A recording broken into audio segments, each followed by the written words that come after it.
কালী মন্দিৰ চৌহদৰ পৰা বিশাল শোভাযাত্ৰা কৰি শক্তিপীঠ মা মহামায়া স্থানঘাট মন্দিৰৰ নদীৰ পৰা পানী সংগ্ৰহ পূজাৰ বাবে পৰ্বতজোৰা বগৰীবাৰী ঐতিহাসিক 25 হাত কালী মন্দিৰত 47 সংখ্যক বাৰ্ষিক কালী পূজা আৰু মেলাৰ ব্যাপক আয়োজন 48তম বাৰ্ষিক এই পূজা অনুষ্ঠানত মাৰ আশীষ লৈ পৰ্বতজোৰা MCLA মুন ব্ৰহ্ম লগতে কুকৰাঝাৰ লোকসভাৰ সমষ্টিৰ BPFৰ প্ৰাৰ্থী খাম্পাৰ বৰগয়াৰীয়ে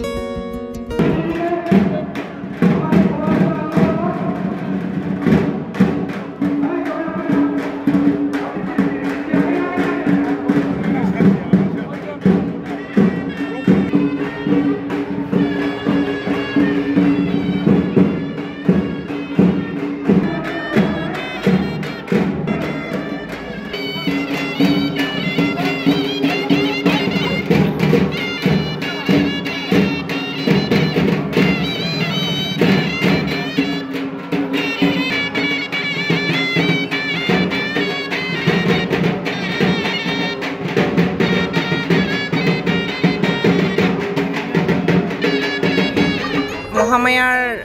মাজত অৱস্থিত আমাৰ ঐতিহাসিক 25 হাত কালী মন্দিৰৰ আজি 48তম বাৰ্ষিক মা কালীৰ পূজা উদযাপন হৈ আছে এই অনুষ্ঠানত উপস্থিত হৈ পেলাই মাৰ আশীৰ্বাদ প্ৰাপ্তি হ'বলৈ ইয়াত আহিছোঁ মাৰ ওচৰত প্ৰাৰ্থনা কৰিব আহিছোঁ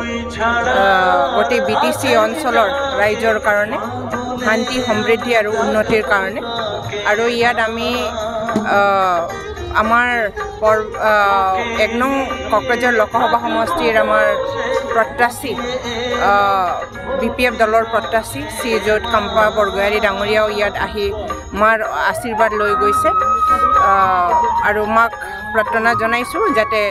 সকলোৱে আমাৰ BPF দলৰ সব আমাৰ প্ৰাৰ্থী ঠিকমতে প্ৰদৰ্শন কৰিব পাৰে ৰাইজে যাতে আমাক সহায় সহযোগিতা আগবঢ়ায় তাৰ কাৰণে মাৰ ওচৰত প্ৰাৰ্থনা জনাবলৈ আহিছোঁ আৰু মেলা বিশেষকৈ ইয়াত সুন্দৰকৈ মেলা প্ৰতি বছৰে মেলা উদযাপিত হয় সেইটো উপভোগ কৰিবলৈ আহিছোঁ ধন্যবাদ বিলাসীপাৰাৰ পৰা জহিৰুল ইছলামৰ ৰিপৰ্ট DB নিউজ